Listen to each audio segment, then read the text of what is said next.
மகளே நேற்றுக்கான எபிசோடில் இந்த ராணுவம் அப்படிங்கிற ஒருத்தன் வந்து சௌந்தர்யா பேரை எப்படியாவது நம்ம சொல்லணுமே அப்படின்னு சொல்லி சொந்த அறிவே இல்லாதவன் அது முத்துக்குமரன் சொன்ன கருத்தை கொண்டு வந்து அப்படியே சொல்லிருக்கான். சொல்லி வந்து விஜய் சேதுபதிட்ட அசிங்கப்பட்டான். பார்த்தீங்களா, நீ ஏமாந்தியா அந்த கியூட் மாட்டில்? ஆமாம் சார் ஏமாந்த உக்கார என்னடா அதெல்லாம் வந்து பார்க்குறதுக்கு நல்லாவே இருந்துச்சு. அசிங்கப்பட்டது பார்க்குறதுக்கு அவ்வளோ சந்தோஷமாகவும் இருந்துச்சு. அது என்ன அப்படின்னு சொல்லி பார்க்கலாம்.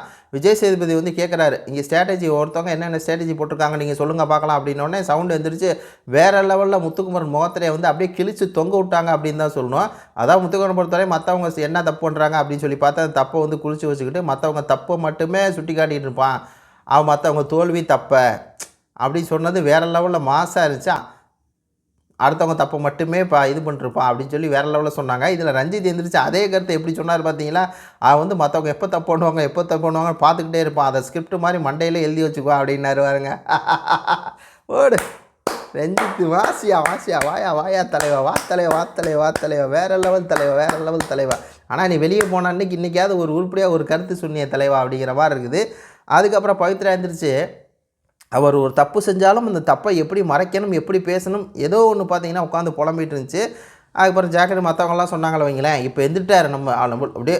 ஓ நான் யார் தெரியுமா சொல்கிறா, நான் வந்து சௌந்தர்யா பற்றி சொல்கிறேன் சார், சௌந்தர்யா ஸ்ட்ராட்டஜியை பற்றி. சரி இவன் ஏதோ சொல்ல போகிறான் அப்படின்னு சொல்லி நானும் பார்த்தா இந்த மாதிரி அவங்க வந்து அஃபண்ட் ஆகி எல்லாத்தோடையும் சண்டை போடுவாங்க சார். அதுக்கப்புறம் அவங்கள்ட்ட அதை சரி பண்ணுறதுக்காக க்யூட்டாக மாதிரி அவங்க க்யூட்டாக பண்ணுவாங்க சார். உடனே அவங்க மற்றவங்கள்ட்ட வந்து சண்டை போட்டு அதுக்கப்புறம் வந்து பாசமாக இருக்க மாதிரி அப்படியே க்யூட்டாக பண்ணுற மாதிரி நடிப்பாங்களா? ஆமாம் சார். ஐயோயோ. உடனே நீங்கள் அதில் ஏமாந்தீங்களா? ஆமாம் சார்.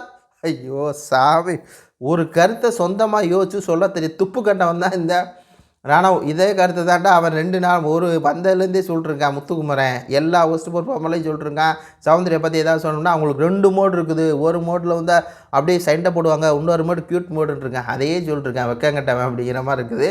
உங்கள் கருத்துக்களை சொல்லுங்கள். நன்றி, வணக்கம்.